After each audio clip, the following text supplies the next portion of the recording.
right, welcome to the Dragon's Tome, episode 43, issue 43, November 1980.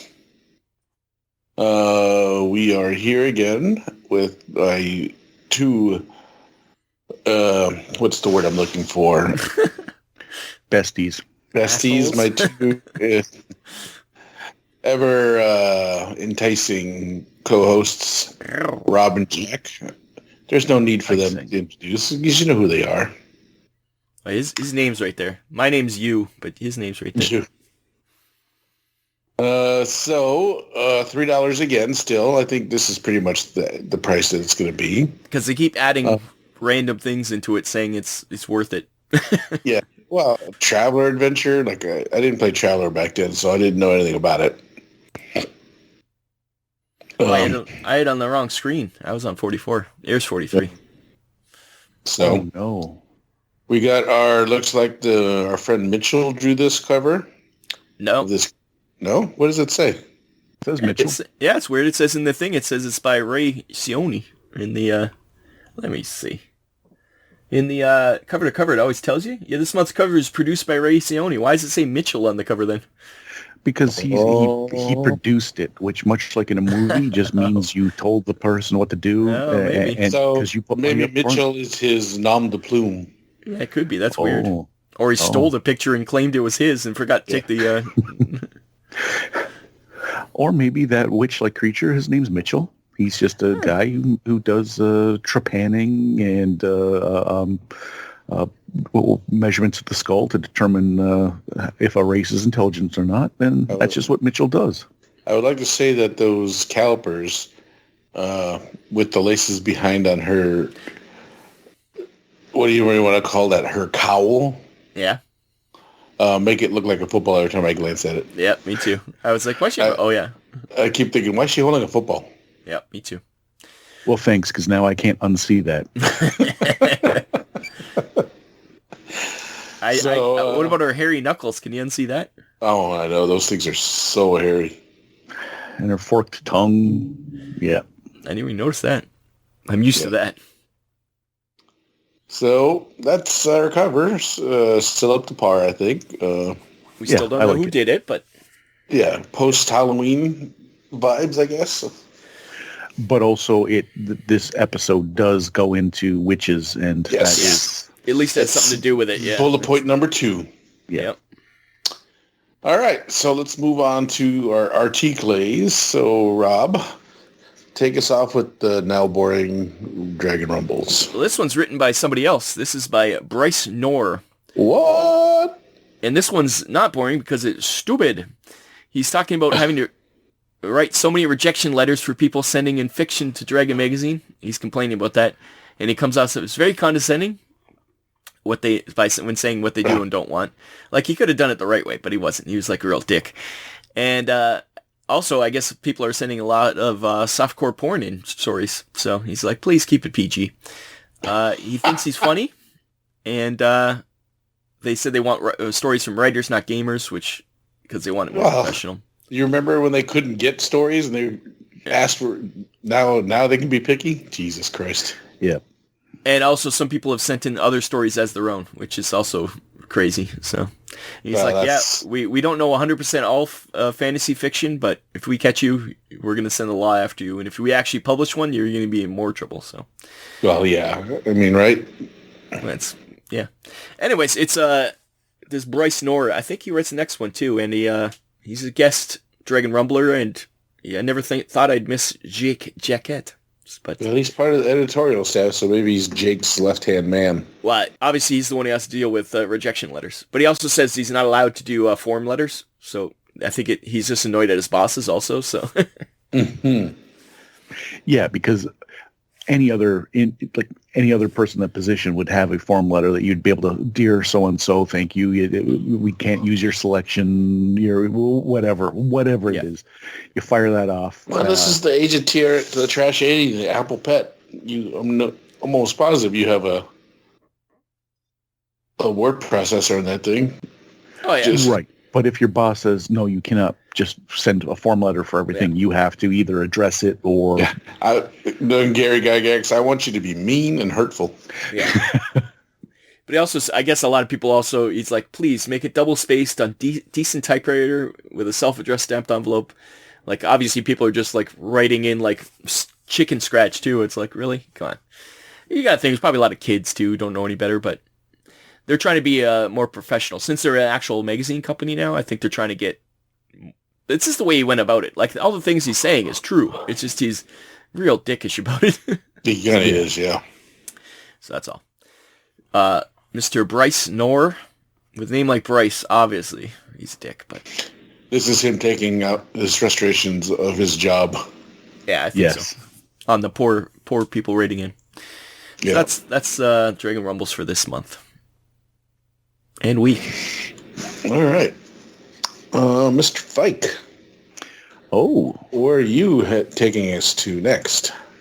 I think we're going to go to PDF page 63. Ooh, jump into the end. Way far. Way down. It is the back end of the Out on a Limb, and I'm going to address because Gary Gygax does have a letter in here, but I didn't want to. It wasn't even like that good. So like why he's writing in to his own magazine, I don't know. Taking space from actual people who want to write in. Yeah, so on your own times, you can all look at what he had to say. But someone is addressing his opinion from episode from issue 41, and someone is taking umbrage with some of Gary Gygax's stuff, and it starts out with again, this guy. Kind of calls Gary Gygax out on the way he says things and the way he says, like, I'm in control, I'm doing this, whatever. I think this person sees the writing on the wall that kind of stuff isn't going to that's not going to last. The control, it's going to slip through his fingers. The harder you yeah, but he then he's addresses Gygax's thoughts on that angels will never be a part of D&D and AD&D. So as long as he has anything to say about it, because Gygax did say it was a very terse.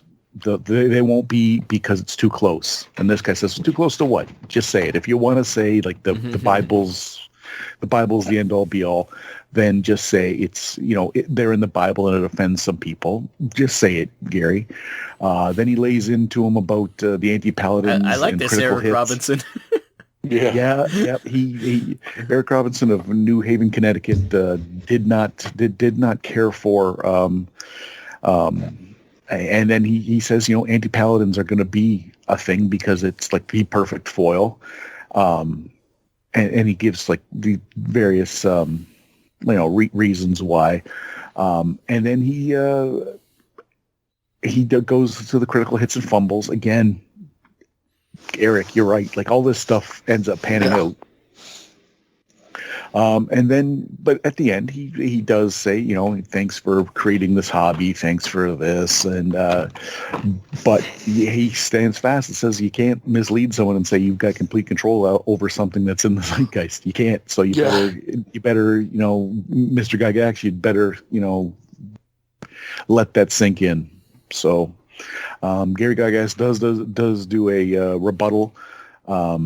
Doubles down on the wrongness of his thoughts. Now, did anyone expect anything different? No. Did either one of you think you didn't like? Remember last issue where you're like, oh, the responder had a nice even like response to the lady's complaints, and not this time. Yeah, he doubles down though, man. He doubles down hard, like Gary Gygax does. He just doubles down on the wrong hand. He doubles down on two queens.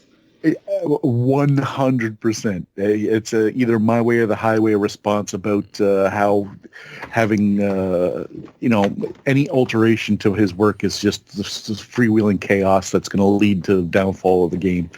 And then then he does say slaying demons is okay in Christian faith, but dalliances with fist-cussing angels is a bridge too far for him. So, what about other faiths that they have in their deities and demigods of real faiths? Gary Gygax would say, "Shut your whore mouth." Yeah. If it's not Judeo-Christian, screw yourself. Yeah. Go screw.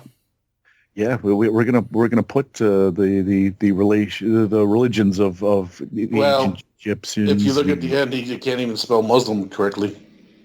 Oh yeah, Muslims. Yeah, isn't that how like they used to do it in like medieval times? To and it might be back 40 years ago. That might have been before someone went, "Hey guys, no, you can't Americanize something that's that important to the vast swaths of the planet by just changing the way it's written." Anyways. It just kills me. I just double down. Yeah, I don't think anyone especially when he says you have D&D confused. AD&D, what it clearly says in the player's handbook, in the AD&D player's handbook. Well, he also says, it's he because quotes the line out of it. Yeah, but he's like AD&D is set in stone, where D&D you can do what you want. It's like no.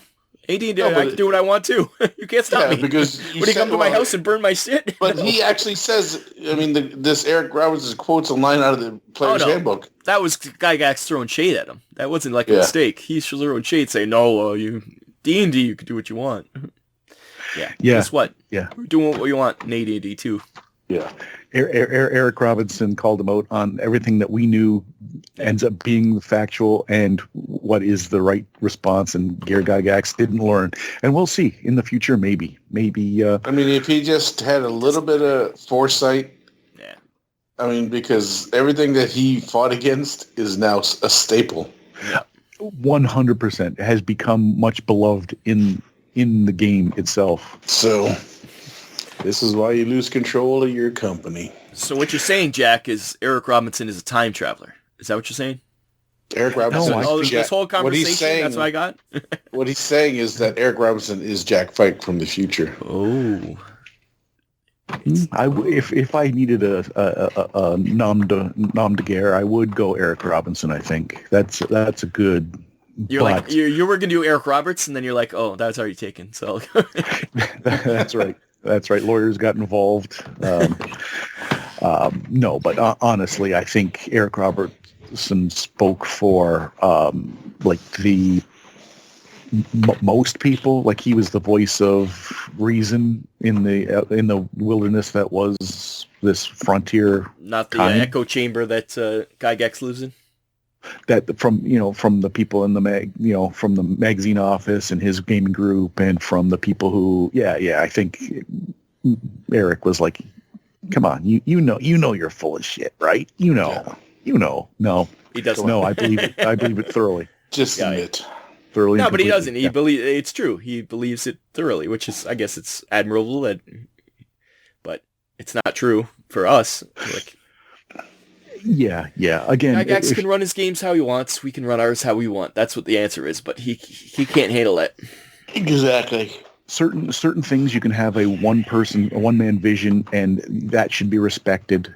Like when you're talking about like Tolkien, he wrote the whole world, and he said certain things are certain things, and that's it. And okay, well, if you start messing around with that, you're changing that singular vision, and you're disrespecting the source.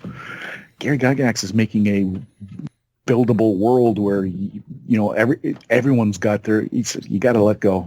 You got to let go. That's why you have the world of Greyhawk. Mold that in your own image. 100%. Exactly. See, I wonder when Dragonlance comes out, what he feels about that, because that's totally different. Like, there's different classes in there, and there's... Yeah. I think that's right around the time when he starts to lose control, though. Yeah, I wonder. Yeah. Because that seems exactly against what he believes in, is Dragonlance. I think that's right around the time when he gets voted out. Yeah, it's curious. We'll have to see. We'll keep an eye on that. World of Greyhawk is your thing that you can control. The rest is that genie's out.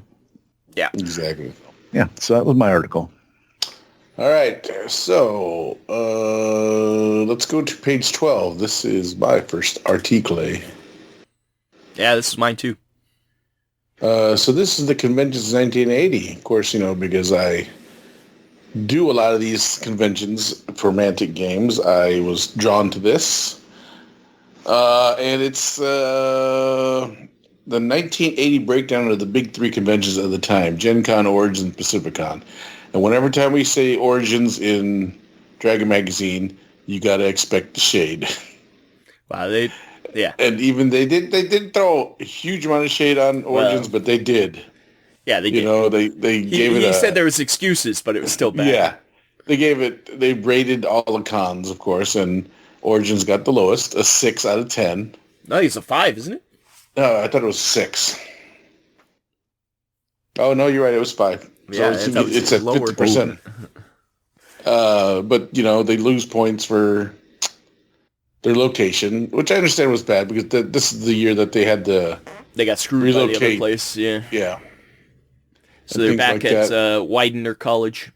Yeah, I mean, they threw a lot of shade at Origins for a lot of things that weren't really in their control, and they did their very best to fix. But, that's been Gen Con, or that's been TSR since the near beginnings of Origins.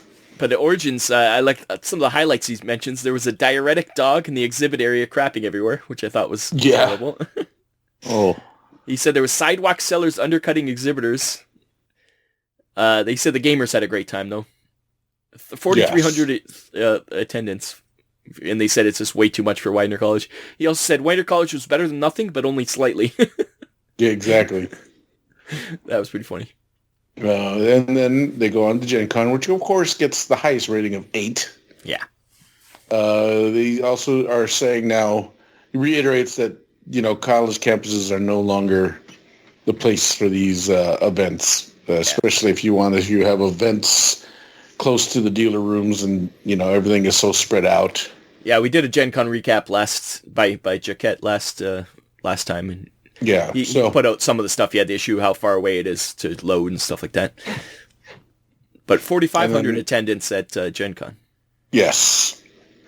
And this game is exploding at this point. Like it is going to outpace the attendees that want to be there. Is going to outpace what they thought even a year before. You get Widener College saying yes, we'll do it, and by the time it is a it is a Wild West time for the game and the thing. So you're going to get stuff like that. Yeah, definitely. And then the third big one was the Pacificon, which is not really as big as the other two. I mean, what was the attendance on Pacificon? 2,300, I think. Something like that. 23, yeah. But they also get a 7 out of 10.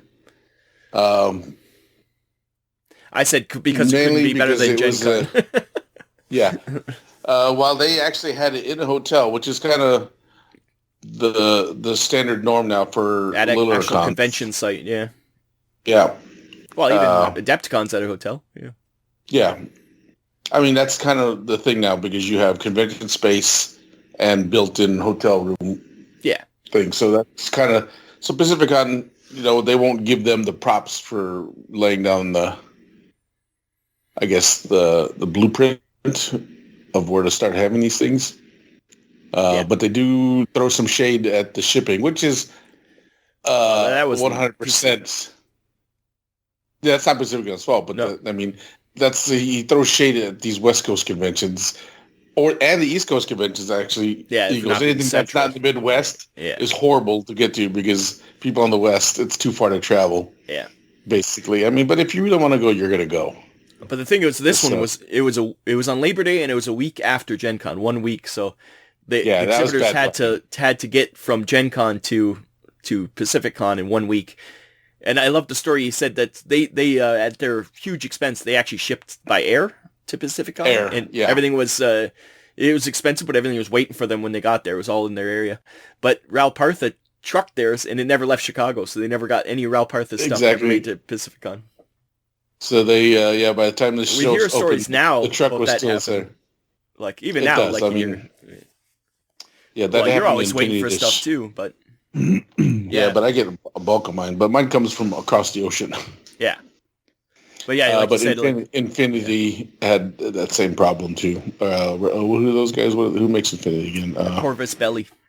Corvus Belli. But yeah, I mean, this basically is Jake talking about how Gen Con got it right, and everyone else is just kind of falling short. Another thing he complains about at Pacificon was that at the hotel, the rooms were only half price. Half price for the room? That's awesome. I know.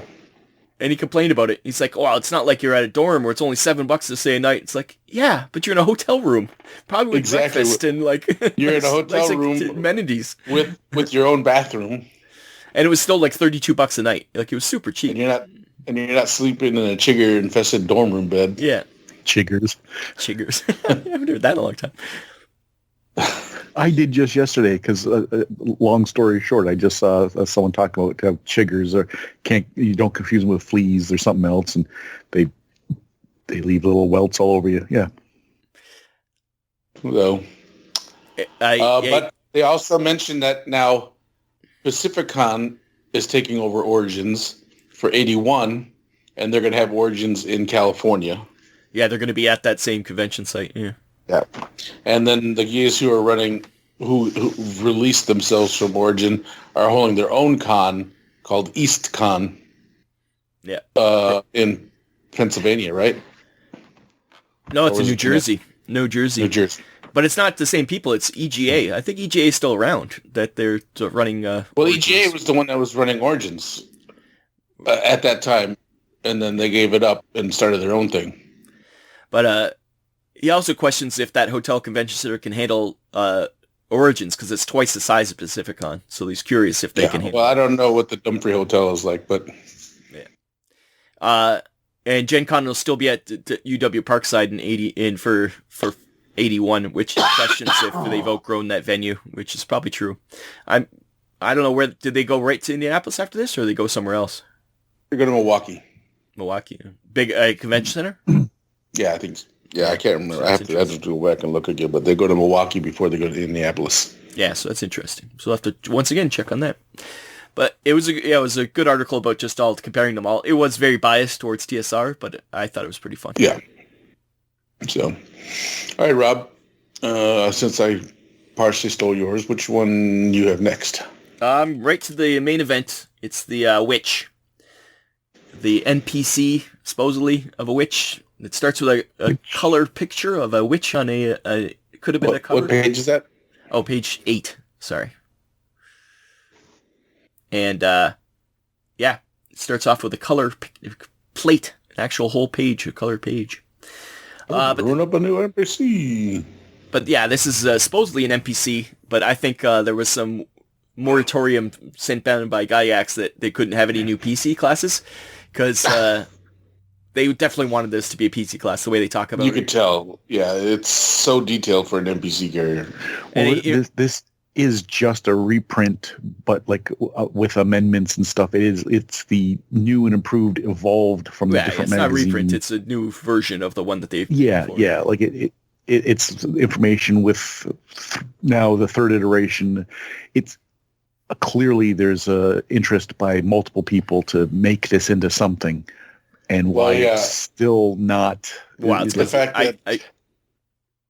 Go ahead, Pat. The fact that they had to put in the line that it should be re-emphasized that the witch, as presented here, is designed to be a non-player character.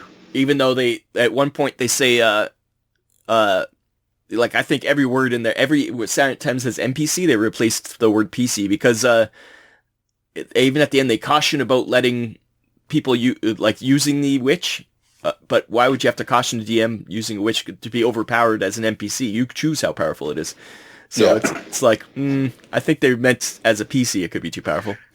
Yeah, there's a lot of work going into this for an NPC. Yeah, and it goes on forever because it has all their spell lists. It has everything. Like all the level of progression. There's no way this isn't for a PC character. But on page 10. In the middle of what they're talking about, it should have had like a box around it because it's a box. It really is a box out. Tom Moldve has a really interesting article about the history of witches, And it's really well mannered, and it doesn't have any Christian slant where the witches are bad people or anything. It's like, I was impressed where it's like, wow, people actually talking about witches as like legit, like religion, which I was amazed even back in 1980 that they weren't just saying, oh, these are devil worshippers who do the black mass. He's like, no, that's not the same thing. It's different, completely different thing. Right. Because I guess in a fantasy game, you want to have the evil witch from like folklore. There's a specific witch you've got in mind, and this is saying, well, no, that's one of the all around the world. There's different versions, and there's this widespread thought that that's the only. But you can go this way, that way. A very enlightened take that maybe get that out there that and also every witch. It's also, hey, if you want to play this as a PC, this is how you could play it. Like, it's so funny. It's no. But yeah, it goes on for a long time. No longer play this. This article goes on for a long time because it's continued on to like later pages for like pages. It's a long article. Spells. It's very long. Very long article. But hey, if you want to be a witch, this is what I remember Dragon Magazine really doing well, just having random character classes. I remember playing, I think eventually, we'll probably get to it eventually, but various, like I think it was a Redeemer or something like that I played. That was from Dragon Magazine. If this was supposed to be an MTC, you wouldn't have this experience chart like you would see in the player's handbook. No. And also, how to roll up the in-depth spell list. And also what spells you get for what intelligence, and like there's none of that would be for an NPC. You would need this in depth. And even level titles. Like it would just have a predetermined spell list. Right, it's pretty crazy. Anyways, that was The Witch, which this whole magazine was kind of centered on. So, okay. Mr. Fike. Me, I do not have another article. What? There was a lot of these articles were very, very long. Yes. We've already addressed a couple of them. And B, I didn't find anything else interesting. So when we get ads, you can come right back to me. I'll be all right. I'll be here. I have one more article. What page? On page 14 on the PDF. So this is survival tips for the slave pit. So basically, this was, I call it a nice shout out to what I thought were in the top 5 AD&D module line, the A series. I like how it went from a Gen Con tournament scenario to a full-blown module series. And a lot of the scenarios that were used in the tournaments, they say they put into the upcoming released modules. So every module has a tournament scenario part of it in it.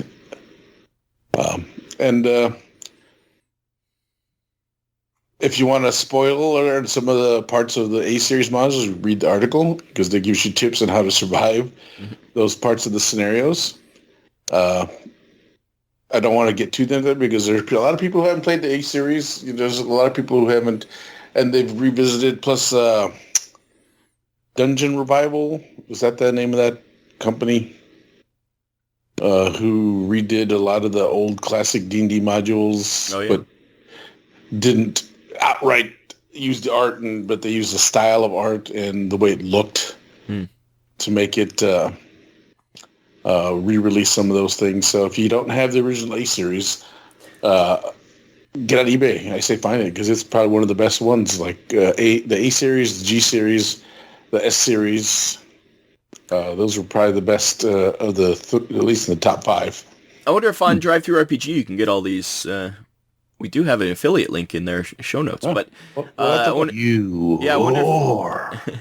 if you can get all these old modules through there. If Wizard of the Coast doesn't do that, that's stupid. Like they should just have these out there for a couple bucks each just to throw them out there. People want to collect them all. Yeah, otherwise people are going to do it illegally. So the Slave Lord was a really good story and campaign setting for characters.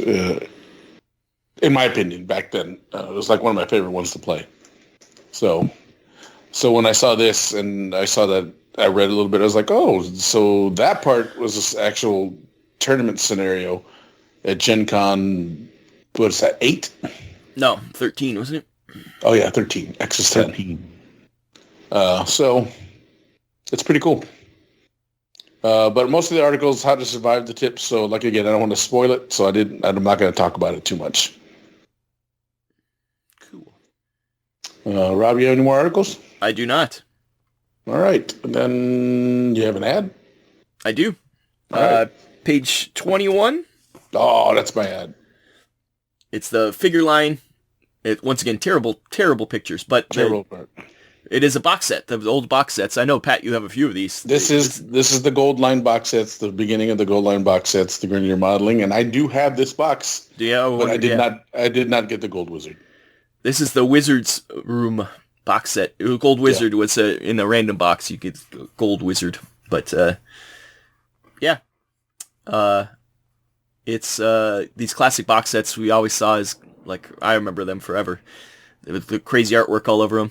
And you get a bunch of, I'm sure back in the day, I do remember, I got the Drow one, I remember that. Yeah, but, this Wizard Room is 10 pieces, so like bookshelves, the Wizard, there's a stone fireplace kind of thing with a cauldron that you can put on top of it.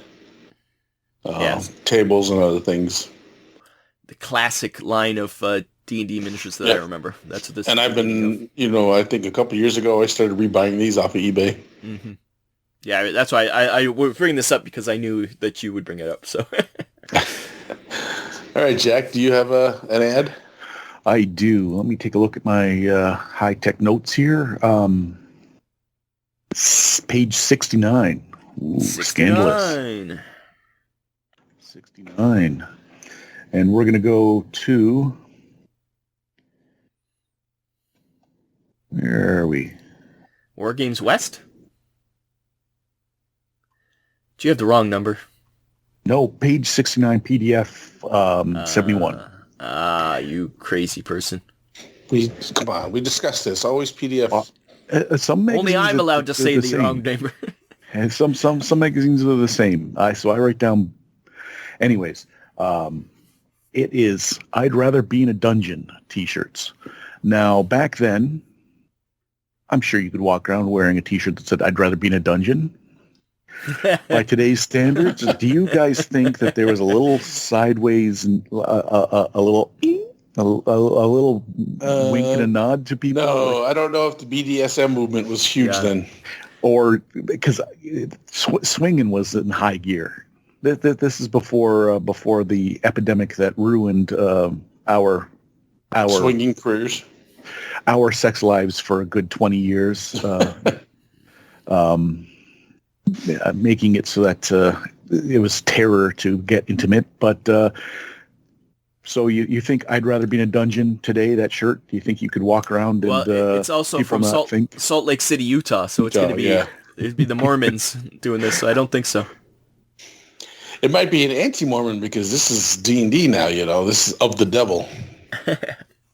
But nowadays you definitely have different looks if you had to I'd rather be in a dungeon. Yes, maybe not. So Dungeons & Dragons is pretty popular now, especially with that font. I think it really says Dungeons & Dragons, but that font says Dungeons & Dragons. I thought the font looked like a Wild West kind of a. Actually, I think it depends. It's similar to the AD&D font, isn't it? Actually, I think it'd be really depends on who's wearing it. Like if I was wearing it, it'd be like, oh yeah, he wants to be in Dungeons & Dragons. Look like a sub. I don't know. No girls are gonna ask me to a dungeon. Oh. All right. Anyone else got any more articles? Because I am done. Also, I have an ad. That's okay. Yes. This one's for Jack.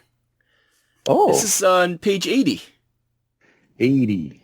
So I thought being in a dungeon, since I'm a Dom brat, I thought I was going to. That was my article, but my ad. But what's this? This is Martian metals. They used to be upside down, but they're not anymore. Jack, how do you explain this? That's why I was trying to figure out why you didn't talk about last issue. Last issue was sideways. No, three episodes ago we found out it. We got to the bottom of it. It's been now they're back up, the right way. Everything's been addressed. It was a aha moment for some, but it was I think we all had closure. This one, it's all about ellipses. They're all parentheses. There's a lot of parentheses. Yeah. So, but Martian Metal's always trying to do wacky stuff. Those wacky guys. Crazy. I've never heard of Martian Metals before this, so. Oh no! Clearly, everyone involved is dead by now. That's always the default, anyways. Yeah. That's my last ad was to bring up Martian Metals. But if we're gonna take a look at that picture, and that's a shapely thigh for and a thin waist for what looks like a mustachioed demon. Mustachioed. I don't know if it's a mustache. I think her mouth's open. I think it's supposed to be like a horrible witch. Okay. Those boots, the thighs, the waist, and The top lower like torso and everything, it's female, and then above that, it's a horrible beast. Yeah. So I don't know how I feel. You feel tinglies in your nether regions, and you're not sure what it means. Yeah. If this awakens something in me, it'll be your fault, Rob. Okay. Yeah. That's why it was for you. Yes. Any All more? right. No more Nothing ads else? for everyone? Okay. No more ads that get the Ghiblies jingling for Jack? Go back to the cover that Jack likes to. 'Cause he's all about the hairy knuckles. All right, guys. So, well, thank you guys for being on the show with me. No. And I'd like to thank our watchers and listeners for enduring this episode. You make it sound so painful. Well, It's gotta be. It's gotta be a little bit. These people are punishing themselves by watching this. They want to be in a dungeon. Very self-deprecating. Oh, no. All right, guys. So for the Dragon's Tome, I've been your host, Chopper. I'm Jack. And I've been Rob. And we will see you again next week, where we will be going over issue 44. See, wow, did you just flip everyone off? No, it's Wow. Peace. Oh, I only saw one finger. Rob. Because I have another window blocking. We were almost out. We're almost out. Now Wow. Rob's Shoot the flashing bird. gang signs. So click all the things. Thanks for watching. We will see you next week.